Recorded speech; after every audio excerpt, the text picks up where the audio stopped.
The evening went much better than Eva Terry expected.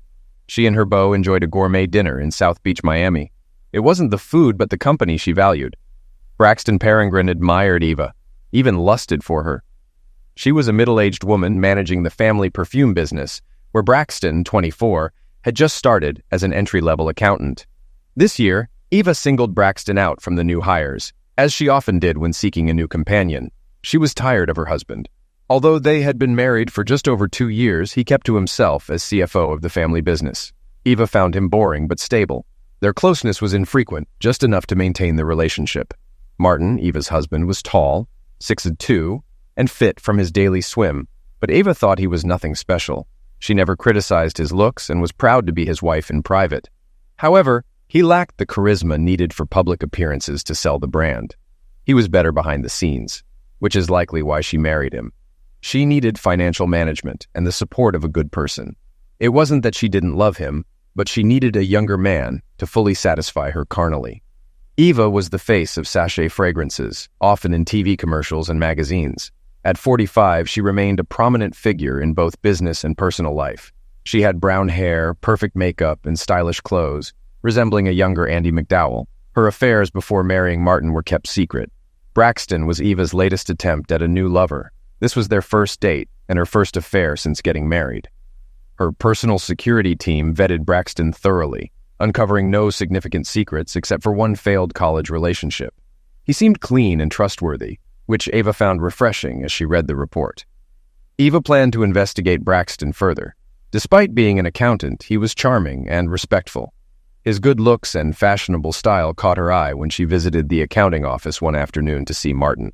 Braxton was upbeat and stylish, unlike Martin, who wore outdated suits from the 80s. Martin married Eva because he loved her and admired her beauty and intelligence.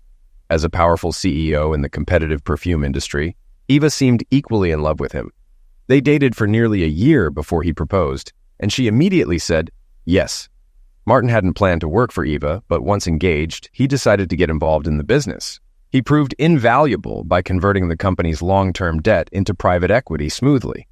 Proudly, Eva named him CFO of Sachet Fragrances and honored him as her husband. Martin knew about Eva's affairs with young men before they got engaged. They discussed it extensively, and Eva assured him those connections had ended. Since she hadn't been married before, her past was irrelevant. Despite suspecting she might continue, Martin hoped otherwise. He continued their marriage, trusting Eva and ignoring her past. However, he emphasized that fidelity was crucial for their relationship's survival. At 39 and 43, respectively, they enjoyed frequent, intense weekends together in their first year of marriage, seemingly satisfied with each other. Martin suspected Eva of having spontaneous dates, but never voiced his doubts or confronted her. These feelings stemmed from her past behavior, with no proof to support them. As their second year began, Eva's passion waned, and Martin's suspicions resurfaced, but he still couldn't prove anything. As CEO, Eva had access to everything, both personal and private. Their 5,000-square-foot house felt excessive to Martin. He would have preferred saving on the house's costs and investing the money. A condominium would have sufficed for him, as he didn't need such a large home for just the two of them. In their grand home, complete with a cook, maid, and butler, Martin enjoyed the pool daily. It was an indoor-outdoor pool with a glass partition opening to their pristine Miami grounds. The indoor pool was modern and spotless, while the outdoor plunge pool, heated by solar panels, included a hot tub. Martin found it extravagant but worth it, maintaining it himself without a cleaner, ensuring perfect pH levels to prevent the water from turning green. The new fragrance year started in June, drawing media attention. The company launched a new scent before the holiday shopping season, which became an instant hit, promoted by celebrities throughout the summer. When ads featuring Eva aired in late September, sales soared. This success strained their marriage. Eva, always traveling, rarely came home. Though Martin rationalized it as business, he still believed in her commitment to monogamy. He suspected something was amiss, as Eva's beauty inevitably attracted male attention. Keeping an eye on the business's finances, Martin knew they had a hit. However, he realized he needed to address his personal life. When Eva returned after Thanksgiving from her 30-day roadshow, she was exhausted and slept for almost 36 hours. Martin, attentive and loving, cared for her, feeling the situation was almost unreal. Martin's wife of just over 2 years remained a mystery. Beautiful yet needy during depressive episodes, she demanded attention but enjoyed Martin's care at home. As he looked after her, his sense of deception eased. With her hectic travel schedule ending as the holiday season approached, Martin looked forward to spending Christmas with her to rekindle their passion. Though they stayed in touch while she promoted the new fragrance across the US and Europe, Martin was plagued by doubts about her fidelity. During her trips, he installed micro cameras throughout their home, keeping their locations secret even from himself. One evening, he saw himself on camera with his fly unzipped, realizing the camera's potential to capture any affairs at home. The video and sound quality were excellent, creating a top-notch security system. Martin suspected Eva had affairs while traveling, but couldn't rule out the possibility of them occurring at home. Monitoring the house was his first step in uncovering any infidelity. Their schedules rarely aligned for lunch or after work, allowing Eva the opportunity to sneak home with someone unnoticed. Each room in their home was equipped with a 3-camera system with battery backup. The video streams were sent over the internet to a central cloud computer, each camera storing 24 hours of video and audio on memory cards. These cameras were wirelessly synced to the main cloud computer, accessible only by Martin via a password. Special software allowed him to view images from each room on split screens or zoom in on specific footage. Martin's cautious planning ensured he could monitor everything. A video of Eva, the CEO, caught in an affair would be tabloid gold. Martin hoped the mere threat of exposure would be enough to deter Eva. After the holidays, when Eva missed dinner several times, Martin grew uneasy but was relieved to have the cameras. They had enjoyed an amazing Christmas, with many gifts and a honeymoon-like love life. Returning to work, Martin noticed a change in Eva, but the cameras showed only love and affection. As he reviewed the footage daily, Eva asked him to visit their factory in China at the end of January to check documentation and quality control. Though suspicious of her request, Martin agreed, knowing the trip would last 2 weeks, enough time for Eva to potentially have an affair. This time, however, he thought, "I have cameras." After Martin left for China at the end of January, Eva had her own plans. She intended to invite Braxton to dinner at her home, not at a fancy South Beach restaurant. She felt no need to seduce Braxton as he had shown clear interest at their last dinner. Eva liked having lovers come to her, giving her a sense of control. Braxton was eager for Eva and viewed Martin, his boss, as inferior and unable to satisfy her. He saw himself as the perfect lover and believed he could use this affair to advance to the CFO position with Eva's support. Eva called Braxton into her office that afternoon. He quickly complied, waiting in the reception area until her assistant let him in. Eva appreciated his promptness and decisiveness. "Braxton, thank you for your promptness. I'll get straight to the point. Would you like to join me for dinner at my house tonight? I want to review the sales figures for our new fragrance. Please arrive at 7 and bring your sales charts." "My pleasure. Yes, I'll bring the sales figures. From what I've seen, the promotion has been excellent. Well done, Mrs. Terry." "Thank you, Braxton. Please call me Ava when we're alone, as we will be tonight while we eat dinner and review the numbers. Get the address from my assistant as you leave." Braxton was surprised and a bit disappointed that there was no more flirting, especially after their last date went so well. He guessed Ava was being cautious to avoid suspicion in the office. Regardless, he knew what would happen that evening. She wanted him. He could tell by her body language, like licking her lips and twirling a lock of hair. Eva had a security team monitoring her electronically and physically. Martin didn't know she checked the house monthly for electronic devices, but he was aware of her physical security. Her team discovered Martin's hidden cameras shortly after he installed them. Eva decided not to expose them, instead asking if they could be temporarily disabled without Martin knowing. This way, she could control the information and prove her innocence. Her chief security officer advised against disabling the cameras, fearing it might raise more suspicion. Instead, he suggested a device to jam the camera's wireless transmissions, resulting in a blank screen. Eva found this amusing and ordered the jammer installed, thinking Martin would have no proof even if he suspected her. Returning home at 4:30, Eva relaxed in the master bathroom with a glass of Chardonnay, enjoying the jets, warm water, and bubbles. By 5:30, she emerged and put on her robe, feeling completely at ease. She had already instructed the chef to prepare dinner and wanted to ensure everything was perfect, including replenishing her wine. "Martha, is everything ready for dinner?" Eva asked. She saw the dining room set for 2 with candles, just as she requested. The menu included lobster bisque, a crispy blue cheese salad, and baked Chilean sea bass with almond beans, one of Eva's favorites, perfectly paired with her chosen wine. Martha assured her everything was ready in the kitchen. Eva only needed to turn on the ovens and burners at the right times.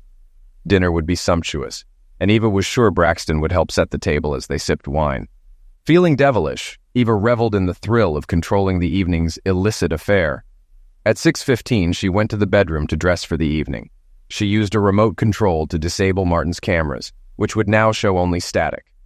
With dinner with a new client on her calendar, another scene was about to unfold now that the cameras were off. Sipping wine and glancing at her closet, Eva decided what to wear. A business suit felt too stuffy, and a short skirt seemed too revealing. Her new red dress with heels and pearls, bought in Paris, was perfect. It was unique, and she was glad to have snagged it. She picked out lingerie to add a touch of old-fashioned handsomeness for Braxton. She chose a matching red and black lace garter, lingerie, and bra that accentuated her figure. She pulled on black nylon stockings over her smooth legs. Imagining Martin's reaction if he saw her, she dismissed the thought, confident only the young could satisfy her. She was sure Braxton was ready to please her multiple times in her marital bed. She felt no guilt, feeling entitled to her desires. Just as she finished dressing, the doorbell rang at 7. Braxton was punctual, boosting her ego and libido. The cook and butler had left as ordered. Braxton looked impressive in a light blue shirt, dark blazer, navy trousers, and polished boots. His neat black hair and intense steel-gray eyes captivated her. As she opened the door, she reminded herself to prioritize dinner and sales numbers. He brought wine and flowers, warming her heart with the thoughtful gesture. None of her past affairs had such romance, which she found exciting. She offered Braxton a drink, which he declined in favor of sparkling water. She poured herself more Chardonnay, the wine for the evening. As she heated the soup, she double-checked Martha's instructions to ensure everything was set. Martin landed in Tokyo and was waiting for his flight to Beijing when his phone alerted him. At the gate, he noticed the camera system was malfunctioning. The cameras showed only static. Frustrated, he tried everything in the app to fix it but couldn't resolve the issue. He decided to contact the security company for a refund. Eva and Braxton enjoyed their dinner of soup, salad, and appetizers while reviewing sales numbers. Braxton had a glass of wine, but no other booze. Eva didn't mind, thinking if he performed as well in bed as at dinner, he'd be worth it. During dinner, she seductively ran her stockinged foot over his ankle. Braxton initially looked surprised, but then smiled and pointed to the profit margin for the new scent. She smiled back, feeling like a cat toying with a mouse. "Braxton, do you like older women?" she asked, putting her heels back on. "Only if it's you, Eva," he replied casually. "Since we share that interest, maybe we should move to my bedroom. It's been a long day, and I'd like to see the first quarter sales forecasts." "What about your husband?" he asked. "Martin, he should be boarding his flight to Beijing soon," she said. "Lead me, my love." Braxton took her hand. In the master bedroom, Braxton was impressed by the unique designer decor. Eva sat in a high-winged chair away from the bed and crossed her legs, shaking one heel. "Please help me take off my heels, Braxton," she said playfully. Braxton saw it as an order.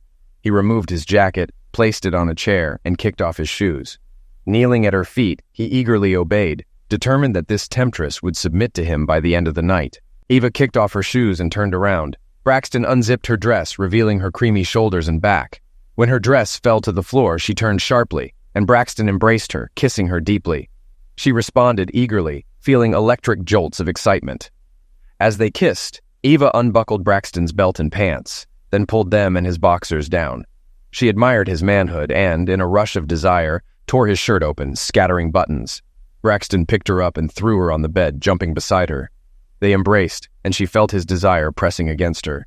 As they kissed, Braxton unclasped her bra and tossed it aside, his gaze intense. Eva giggled as he kissed her cleavage, making her tremble. "I need you, Braxton, now, please." "As you wish," he replied. Eva was ready, and Braxton smiled wolfishly. He was almost too much for her to handle. She realized he could be more than just a fling, perhaps a long-term lover. This thought made her blush and feel guilty. This was her first affair since marriage, and she was no longer a carefree socialite. Her infidelity weighed heavily on her mind, and she nearly screamed for Braxton to leave. She knew he wouldn't understand her feelings of betrayal. While Braxton gathered his clothes, Eva whimpered quietly in bed. What had she done? She felt she had desecrated herself and her marriage. Martin was her first marriage by choice, and although he lacked charm, he had intelligence and love for her. She thought maybe she could work on his charm. After all, who else would tolerate her after a month-long promotion trip and help her so much in the office? Braxton took the hint and left the bedroom silently, smirking as he closed the door. She knew he would return, and he did too. He left his socks under the bed, wondering if the housekeeper would mix them with her husband's laundry. Martin had just landed in China, still nervous. His expensive cameras had failed. He wanted to call Eva, but decided against it since it was past midnight in Miami. What would he learn? He doubted she would admit to an affair.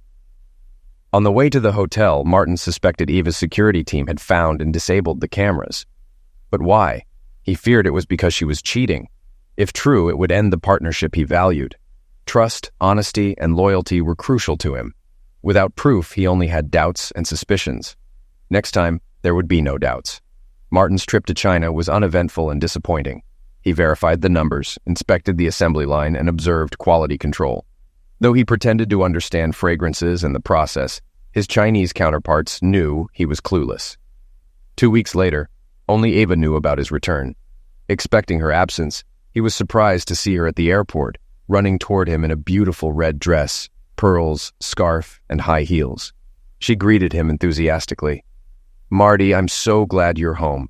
I've missed you so much," she said, wrapping her arms and body around him and kissing him deeply. Martin, shocked but happy, returned her passion, wondering if her enthusiasm was due to guilt. Pulling away for breath, he asked, "To what do I owe such an ardent greeting?" "I just missed you. Can't a wife miss her husband?" she replied, pouting. "Of course, I missed you too. Go home. Martha prepared dinner for us. I just want to be with you today." Martin saw guilt in her eyes, despite the cameras failing him. "Sounds great. What's for dessert?" he asked, raising an eyebrow. Eva grinned playfully. "I'll have dessert." They spent the weekend in bed, eating, making love, and showering together, reminiscent of their honeymoon. On Monday, they showered together, ready for a new day at the office. During her weekend with Martin, Eva felt something she never experienced with Braxton. Love. When Martin hugged her, she felt wanted and protected. Their time together confirmed Martin's deep devotion and care, contrasting sharply with how Braxton had used her the previous weekend. Realizing this, she dismissed thoughts of Braxton, not wanting to spoil the glow from her fabulous weekend with Martin. Martin drove to work in his Ferrari, a car Eva hated for being loud and too fast. He usually drove a Tesla but opted for the Ferrari after his 2-week absence. Eva took a taxi to work, preferring to catch up on emails she had ignored while showering Martin with affection. Her plan seemed successful, as there was no indication Martin suspected Braxton had visited and stayed over the previous weekend. Martin was also relieved that Eva chose not to accompany him. He was puzzled about why the cameras suddenly started working the day after he tried to watch them. He was meticulous and wanted the security company he hired to find out what really happened. He called them on his way to work. He had given the security company a key for their initial setup, so access wasn't an issue. On Monday, all the staff were off, so no additional details were expected. By late morning, he was informed that the cameras were functioning correctly. But the specialist mentioned that today, when they inspected the house, they found something unusual. There was another electronic device with repeaters installed that wasn't there during their initial setup. They weren't sure what the devices were, but speculated they might be some kind of jamming device interfering with the cameras. Martin quickly deduced that Eva's security had discovered and somehow disabled the cameras. Martin's heart sank. He realized that Eva must know about the cameras now. He was convinced that Eva was cheating on him in their own home. There could be no other explanation. If she had approached him and asked why the cameras were installed, he would have simply said for their personal safety. But she didn't. She knew they were there and deliberately disabled them. After lunch, he began to take preliminary steps to protect himself financially. Eva asked her personal assistant to have Braxton meet her at her office at 10. Gina had been with her for the last 10 years. Always loyal, she earned more than most in the company. Her loyalty was bought and paid for by Eva over the years, but Gina already knew what was going on from the moment Braxton was called into Eva's office. She loved Eva, even dreamed of one day becoming just like her. But what she did to her husband was simply wrong. He had no idea that Eva was having fun with people like Braxton, just like she had with others before she got married. While Gina hoped Martin wasn't completely clueless, She would have liked to warn him about his wife's extracurricular activities. He was always kind to her, never talked down to her. In fact, he treated everyone the way she thought he would. He was friendly, outgoing, and genuinely cared about people in the company. She understood why Eva was so drawn to him. Martin was very fit, clean-shaven, with bright blue eyes. Although he was a little older than her 35 years, she still considered him quite young. She even shivered slightly when he came to Eva. His clothes were not his best attribute, as she was sure Eva had pointed out to him. But Gina believed there is always more to a person than clothes. People made clothes, not the other way around. At 9:55, Braxton sat next to Gina, ready to meet Eva. It was unusual, she thought, that Eva didn't ask him to bring documents to make their meeting look more realistic. Was it just called lovemaking? Surely Eva wouldn't just have fun with Braxton in her office. Gina could be listening under the door, which would likely be closed upon Braxton's arrival. She could also turn on the intercom and pick up the phone as if she were talking. It would be risky if Eva saw that the intercom light was still on. Eva called her on the intercom. Gina responded immediately and motioned for Braxton to come inside. He opened the door, entered, and closed it. She continued to talk on the phone as the door closed and pressed the intercom button a second time. She knew she was taking a risk, but most of all, she wanted to make sure something was going on between Braxton and Eva. "Braxton, I'm afraid we have to break up. Martin is back from China, and I don't want to take any more risks with you." Braxton shifted in his chair. "And what if I don't want to? What if I want to continue having lovemaking with the CEO of the company?" He said it loudly, almost loud enough for anyone outside Eva's office to hear. "Braxton, poor thing. I hope you're just being naughty and not threatening me. If that were the case, nothing would work out for you." Eva lowered her voice, hoping Braxton would do the same. "Really? What if I told your husband, my boss, about last weekend? Wow, I didn't think you thought so little of me and my feelings. I think then you'll win. Want to do this here in my office? How about right here on my desk?" Eva waved her hands across the table, somewhat dazed but very excited. Braxton began nodding his head. "You stupid fool. You'll never see me again, especially in my own office." "Who do you think you are? Go and tell Martin whatever you want. It's your word against mine, and I can tell you who Martin will believe." Eva said this with determination, but she felt a trembling from her own words. "Well then, I guess we'll just see," Braxton hissed, standing up and heading towards the door. Eva, never one to back down from a confrontation, said conspiratorially, "Braxton, before you go, think that our entire affair was documented, a little Photoshop magic, and it will look like you forced me, practically mistreated me. Remember how I screamed at you to stop the first night? How will that look on your resume?" "You're a cow," Braxton shouted from across the room. "That's true, and I will be her. But we're done, and so are you. I advise you to look for a job and leave the company peacefully if you don't want to take risks." Eva turned her attention to the papers on her desk as she dismissed Braxton. Gina hung up the phone quietly, listening to everything that was said.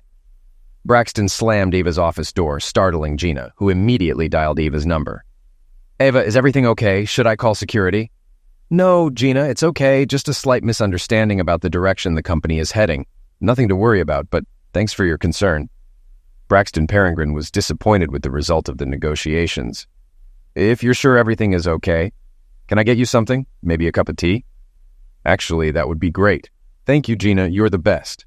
Gina went to make tea for Eva. She confirmed everything she thought was happening. She also knew that Braxton was history. Should she break her trust in Eva and warn Martin? She was torn between loyalty to her boss, decency towards her husband, and doing the right thing.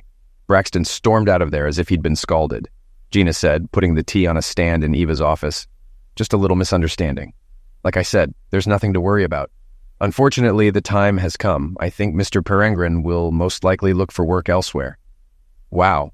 I had no idea, Eva, that you knew every detail of what was going on downstairs, even in the finance department. I'm impressed. But why didn't Martin cope?" Eva started to get a little annoyed with Gina and her questions. It was her company, and everyone worked for her, and while she didn't owe her an explanation, it might be better to calm Gina down rather than shut her out in this situation. "Well, sometimes when suggestions are given and not taken into account, it is better to nip them in the bud, which is what I did. I saw how the situation was developing and decided to act." "Are you saying that Martin told him what to do and he didn't do it?" Eva slowly sipped her tea. "Gina, thanks for the tea. I need to review some photo shoots. Please send Michelle promptly at 11. Thank you." Gina felt dismissed as usual. She left Eva's office gracefully but burning inside. How dare this woman treat a good man like Martin this way? It was simply unfair. Returning to her desk, Gina called Martin. "Hi, Martin, this is Gina," she whispered, even though no one could hear her. "Could you meet me for lunch at 12:30? I need to talk to you. It's extremely important." "Oh, of course, Gina. How about Tres Amigos on the 3rd floor, 12:30? "Yes, thank you, Martin. I apologize for the short notice, but we need to talk." "Don't worry, Gina. I'll see you at 12:30. Martin was already sitting at a table in the back of the restaurant. He motioned for Gina as she walked in. The waitress appeared as soon as Gina took her seat. They both quickly ordered from the short lunch menu and decided to split the chicken fajita for two. Martin was curious. As soon as the waitress left, he asked, "Gina, what was so important that we needed to discuss at lunch?" Gina took a sip of her iced tea and looked at Martin. He was handsome, but he was also married, she reminded herself. But maybe after she tells him everything, he'll file for divorce. "You'll probably think worse of me when I tell you this, but I respect you too much not to say it now." Martin was surprised and wary. "Gina, you have always been loyal to Eva, even longer than me. I've always believed you put the company's interests first. I could never think less of you as a professional." This calmed Gina a little. She focused and began her summary of the morning meeting with Braxton Perengren. "Martin, I think Eva is having an affair with Braxton Perengren. This morning I overheard a conversation between them where it sounded like Eva had broken up with him.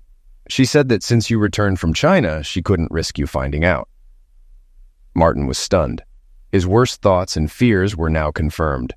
He took a long sip of his iced tea, saying nothing, looking absent-mindedly at the table. Gina was amazed that he didn't show more emotion, and then one thought came to her mind. Maybe he already knew. Before Martin could respond, a plate appeared on their table, providing a welcome interruption. The waitress left, leaving only the sizzling sound of the chicken fajita for two in a cast-iron skillet on the table between them. Martin looked Gina straight in the eye when he spoke. "Thank you, Gina." "Martin, what happened to you? Why are you thanking me? I just told you that your wife is having an affair. This is not what I expected to hear. Why aren't you angry? Aren't you ready to confront your wife or even Braxton?" Gina's voice rose with each question. "Gina, how long have you been working for Sachet Fragrances?" Martin asked, puzzled. "My 10th anniversary was recently in December. Why do you ask?" Gina answered excitedly but lowered her voice, imitating Martin. "Bear with me. I think everything will become clear soon. How long have you been working for Eva?" 10 years. I've always worked for Eva." "Why are you asking this? I just told you that your wife is having an affair, and you're asking me how long I've been working here. I don't understand." "In all these years you've been working for Eva, has she ever had young men come and go at her whim?" "Yes," Gina replied, still confused. "So what has changed with Mr. Perengren? Are you saying you don't mind Eva taking younger lovers?" "Sorry, I guess I just never thought you were like that. I clearly overstepped my boundaries. This won't happen again." "No, Gina, you're wrong. You haven't crossed your boundaries, and I will never let you think that." "What has changed now?" Martin pressed. "Are you married? This is simply wrong. That's it. That's the difference. I'm married to a woman who can't seem to stop letting men into her bed. And for your information, I don't agree with Eva having a lover, and she knows it. That's why she kicked him out today and almost tried to liquidate me last weekend with lovemaking." "That's probably more than I need to know, but I see your point. Do you think she feels guilty?" "I know she does. And she also feels vulnerable," Martin answered evenly. "So what are you going to do?" "Until the end of the day, nothing. I'm not going to do anything out of the ordinary. I'm going to stay in my office and come up with a plan to get out of a very uncomfortable marriage." "How can you be so calm, Martin? Seriously, I had a boyfriend who did something similar a year or so ago, and while I won't pretend to know how you feel since you're married, I was devastated.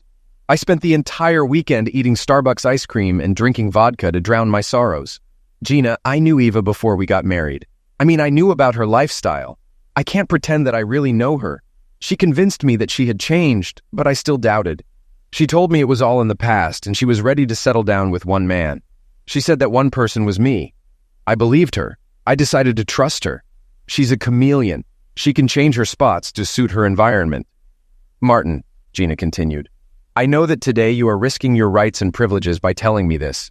For that, I will forever remain in your debt. I'm going to share something with you, but I need your complete assurance that you will never share what I'm about to tell you with anyone. Not even Eva. Can you keep this between us?" "Of course, that goes without saying."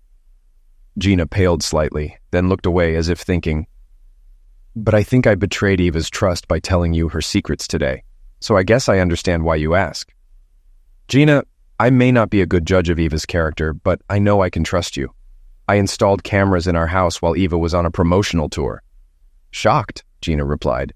"Why? I suspected that Eva might be having an affair, or thinking about it. All the signs were there. Then when her tour ended and she sent me to China for a couple of weeks, I was almost sure the cameras could provide evidence to confront her if she was having an affair." "What happened?" "My understanding is that Braxton was already in the picture by then. Didn't the cameras show what you thought was happening? You probably already know everything I told you today."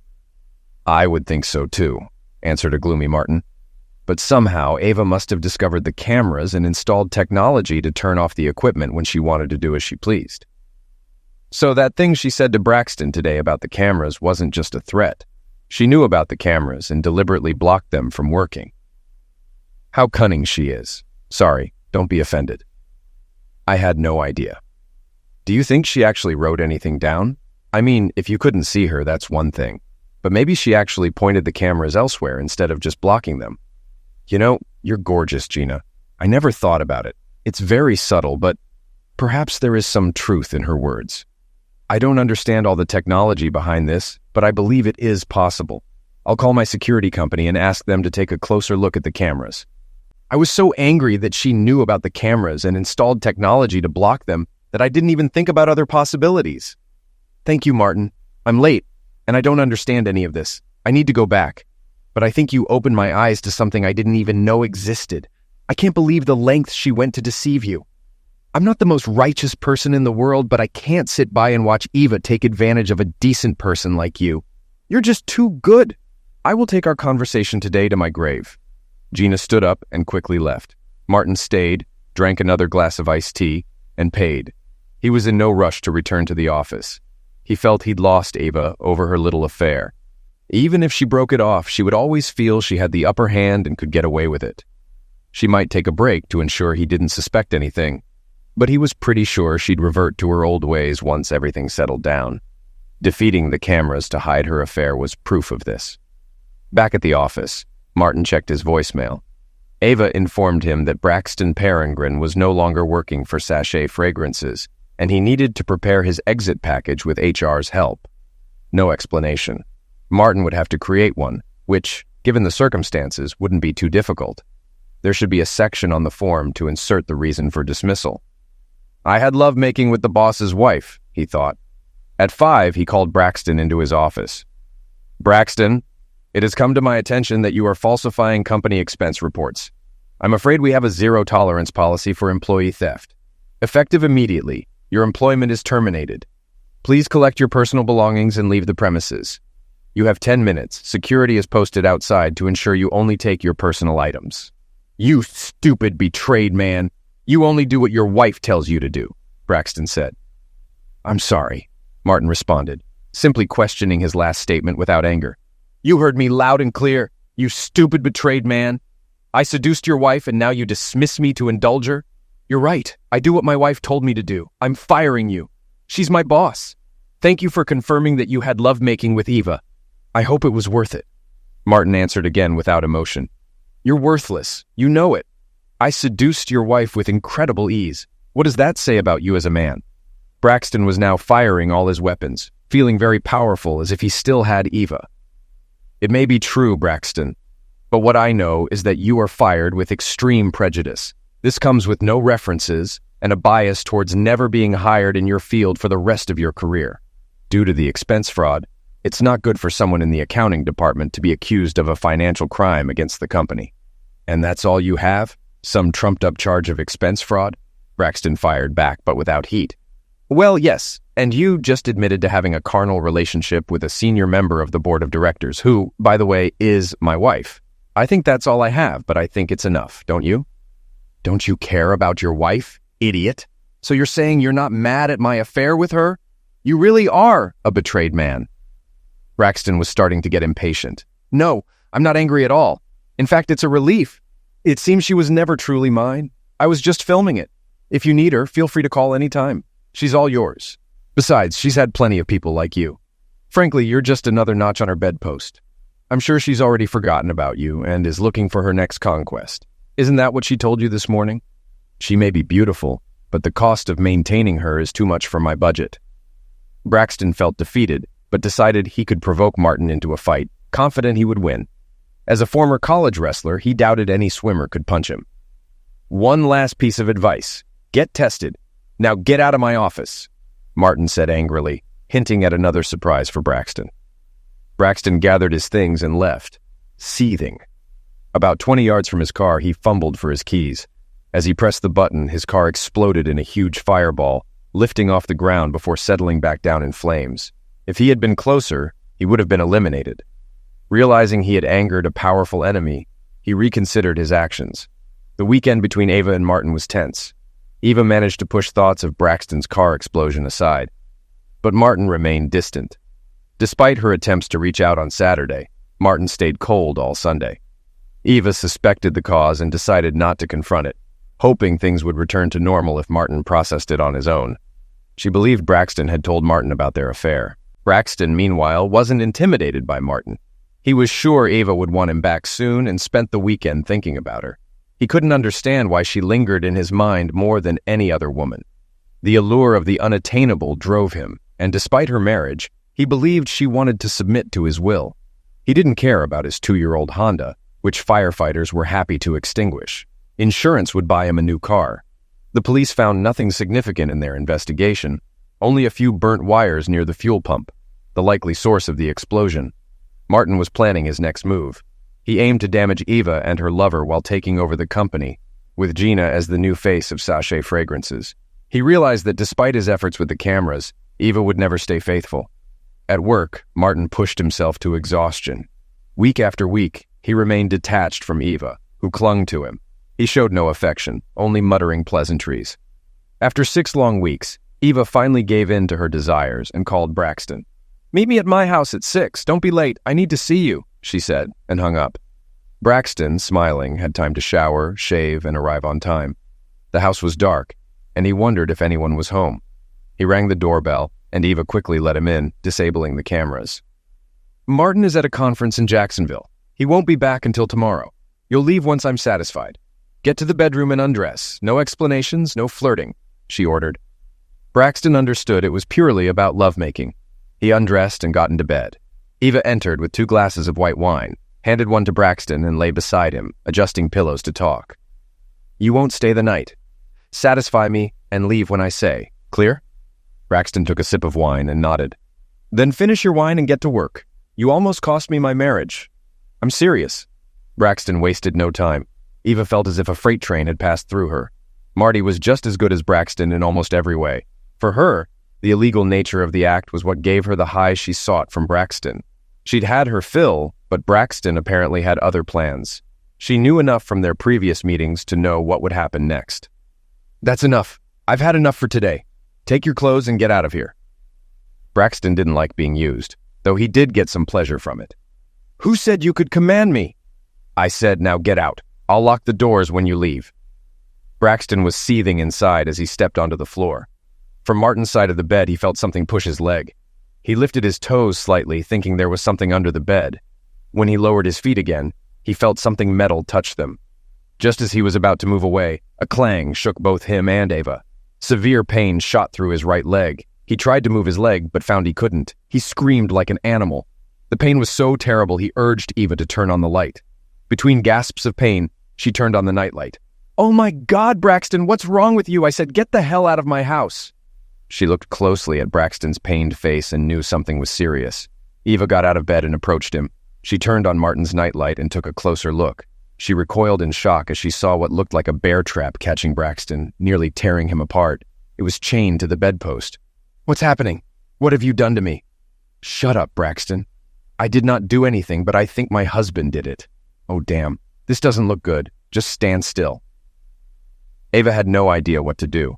He begged Ava to call emergency. Martin's phone alerted him again that the cameras were faulty, but this time he knew they weren't.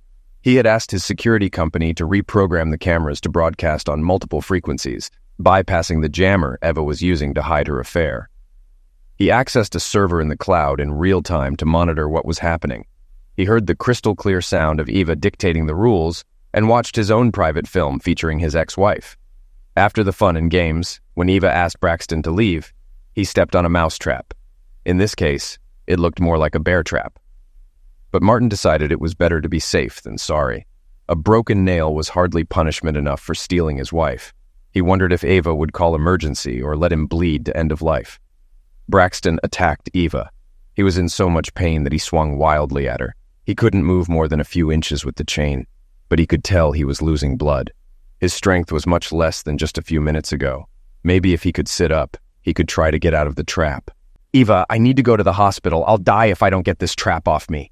Give me my phone so I can call emergency, please. I'm begging you. Like one person to another, we have to get help," Braxton pleaded with Eva. Eva panicked. She had no idea what to do. If she called emergency, they would respond, but an investigation would certainly follow. She found herself in the same trap as Braxton. She even considered getting a weapon and eliminating Braxton to put him out of his misery, then turning the weapon on herself. It was all so surreal. She walked over to her high-backed chair and sank heavily into it. Eva always considered herself a decent person, although she might well call herself selfish. Could she allow another person to die in front of her? She remembered how serious Martin had been when he proposed to her. He wanted to make sure she knew the consequences of infidelity. Trust, he said, was more important than almost any other attribute of human character. Without that, there is no relationship. Martin would never trust her again, no matter the circumstances. They would never have a relationship again, no matter the outcome. Braxton sat on the floor, trying to open the trap to free himself. Even with all his strength, he could only open the trap a quarter of an inch. He tried hopelessly, experiencing more pain each time the trap slammed shut. He grew weaker with every attempt to free himself. Eva was practically in a coma. She sat in a chair staring into space. She knew Martin had set a trap. She knew her marriage was over, and now Martin had lured her lover into a life-threatening trap. He also trapped her. She would have to expose herself to save Braxton. The affair would cost her the trust of the Sachet Fragrances board. This could probably topple her reign. Martin continued to watch the video as the drama unfolded. He knew his marriage was over. He might be in trouble with the authorities because of the bear trap under the bed, but Eva wouldn't help her lover without calling them for help. Braxton looked like he desperately needed it. He had already turned terribly pale. Martin thought there was still time for Eva to do the right thing. He thought about calling her, but decided against it. Gina was already out of the shower. He heard the hairdryer working in the hotel. He was just about to turn off the channel when Eva went to her wardrobe and took out a weapon. Martin knew she kept it for personal protection. She took him to the range for training several times a year to stay alert. She was a pretty good shot. She aimed at Braxton and pulled the trigger, but the bullet hit Martin's pillow. Maybe she was trying to liquidate whatever she was aiming at, but it wasn't there. Martin was sitting on the edge of the bed. He watched in horror as Braxton continued to struggle. He didn't appear to have been hurt. A few moments passed before Gina appeared in the bedroom in sheer lingerie and high heels, and Martin closed the lid of his iPad. "My love, remember when I said you could run around Sachet Fragrances with your eyes closed?" "I know, but I thought you were just flattering me. I was sure you weren't serious, although you tried to convince me otherwise," Gina answered flirtatiously. "Ah, but I really meant it, and now I believe that you will have a chance. It's just a matter of time. Can I make love to the next CEO of Sachet Fragrances?" "Only if you promise that you will never make love to your wife again." "I don't like to share," she quickly answered. "Don't worry, my love. I've been faithful to you since we first became physical engaged. Plus, I think it's going to be a little busy for the next 20 or 30 years. The police were called after Martin, and Eva's neighbors heard a fire shot. They arrived in full tactical gear, fearing a home invasion. They all wondered why they weren't warned earlier since the cameras were linked directly to the security company.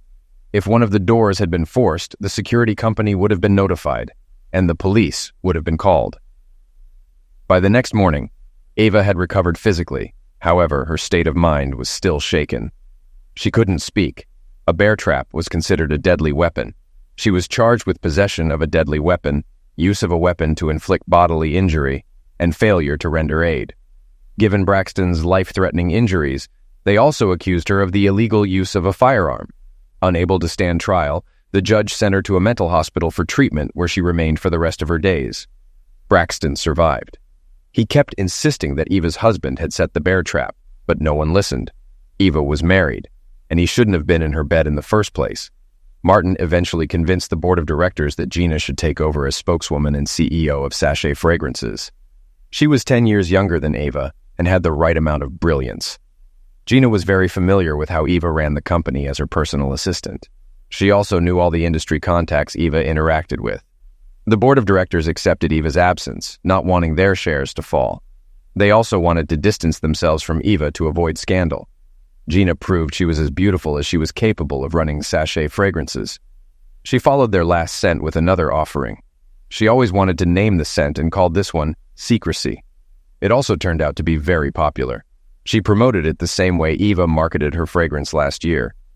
There was one key difference. Martin, as her husband, accompanied her every step of the way. A simple mousetrap suited to the size of the rodent. Truly, the simplest solution.